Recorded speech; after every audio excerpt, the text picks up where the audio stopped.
Tout s'est fait en début d'année sous forme de volontariat.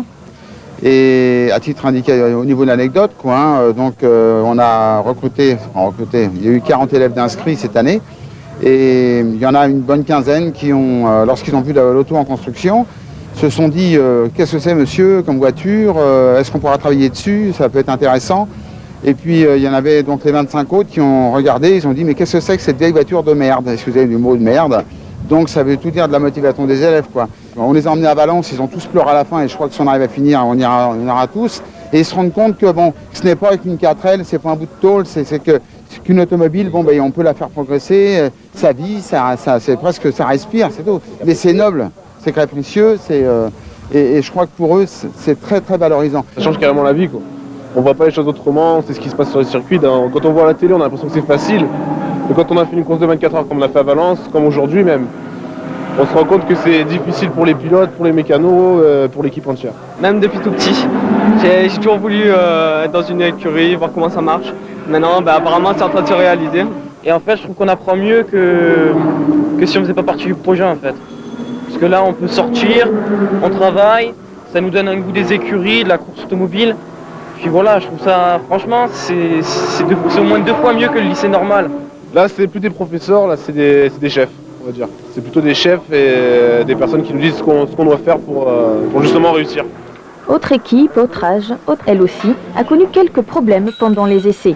Mais pas de panique dans les stands, la course n'est que dans 2 heures. L'auto est très performante, mais nous avons maintenant un souci de pont arrière. Là, les élèves vont changer le pont pour qu'on puisse repartir à 11 heures pour mettre la voiture en périgueux. A priori, c'est pas trop grave, mais les élèves vont œuvrer, il n'y a pas de problème.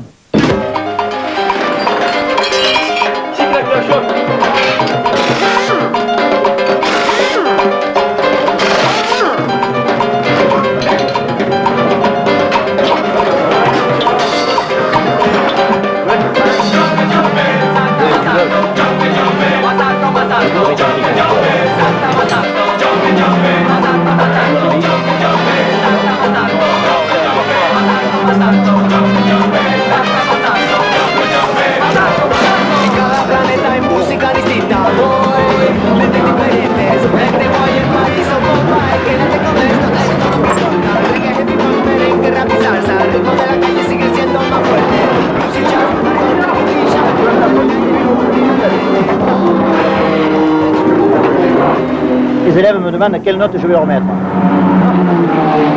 Ah, je dirais 18, allez. Ça va. Bon, alors ça, Dans la tour de contrôle,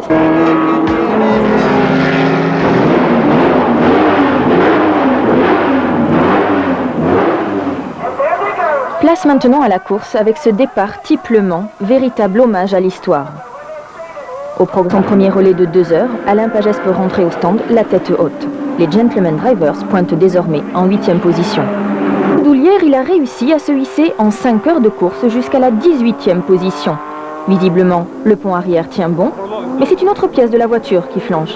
Une pièce à laquelle on ne pense pas forcément.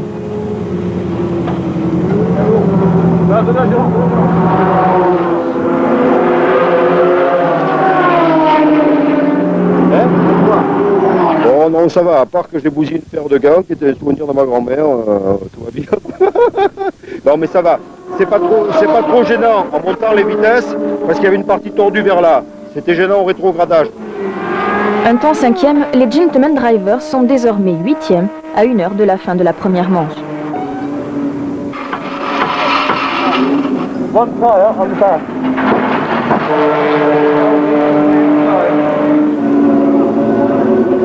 We stayed out for 2 hours this morning and we knew the tyres were going to be very difficult, and for the last half an hour we were on tyres with no treads and it was very slippy, but good fun.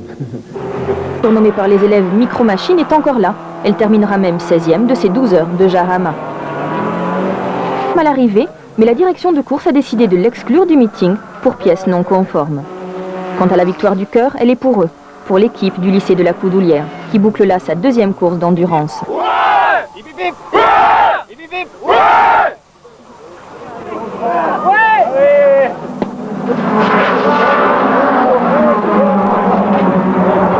2 frayeurs en 2 tours, un tête à queue, un beau travers, au même endroit, je pense qu'il y avait de l'huile, mais très très dur. Là, Tout le monde est content? Ouais, tout le monde est content, mais...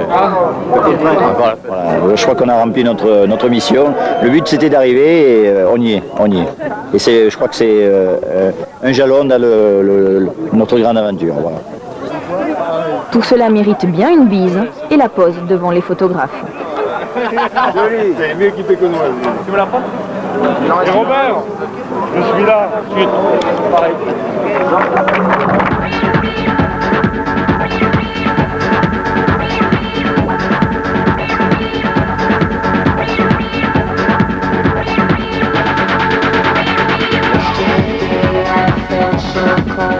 Retour à la compétition avec les 12 heures de Manicourt.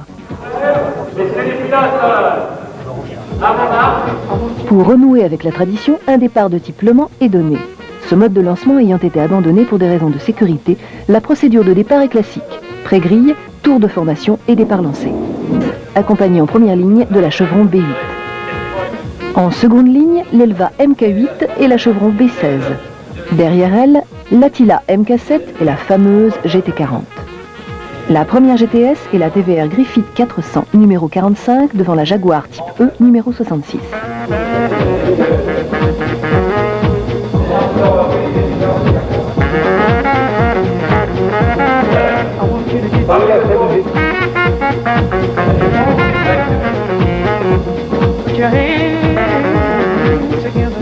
C'est parti pour le tour de formation. Les courses sont extrêmement difficiles. Il y a bientôt plus de voitures dans les stands que sur la piste. Pour l'Alfa Giulia préparé par les élèves du lycée de la Coudoulière, c'est une panne rarissime. Siège de soupape.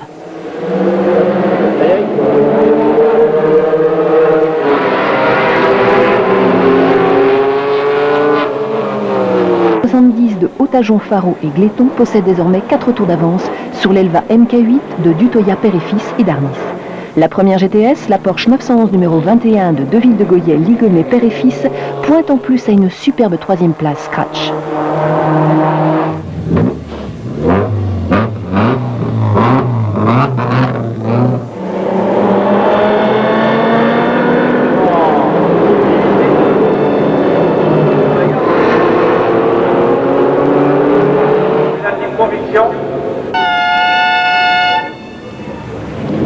Et j'ai le tour d'Opérol.